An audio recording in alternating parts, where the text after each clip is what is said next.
Күн құрметті оқырмандар, бүгін республикалық кітап дайын фестивалі өтіп жатыр. Соның аясында біз креативті қолдар деген дәстүрлі емес кітап көрмесін ұсынып отырмыз.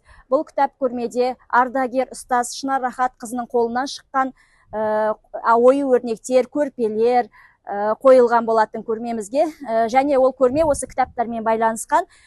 Бұл жаңағы көрпелер қазақтың қолданбалы ою өрнектерінен жасалған. Әр оюдың өзінің алатын орны бар. Әр ойы жай тұрған жоқ, ол сөйлеп тұрады, мағына беріп тұрады. Ол сол мағынасын ашу үшін осы кітап арқылы таныссаңыздар болады. Бұл кітап біздің кітапханамызда қамтылған, кітапханамыздың барлық бөлімдерінде бар, келіп алып оқысаңыздар болады. Және мына менің үстімде киіп тұрған киімім де осы кісінің қолынан шыққан бисерден тоқылған.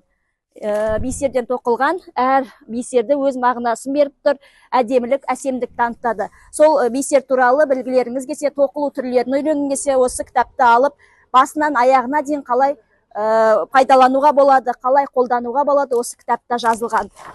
Кітаптың басынан бастап орыс тілінде жазылған.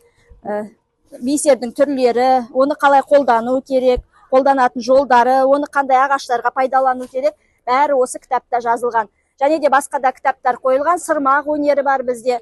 Жаңағы ажурный узор дейді, міне менің басымда киіліп тұрған осы ажурный өнер арқылы тігілген болатын. Осы кісінің қолынан шыққан әртүрлі бұйымдар қойылған. Келіп тамашалап көрсеңіздер болады.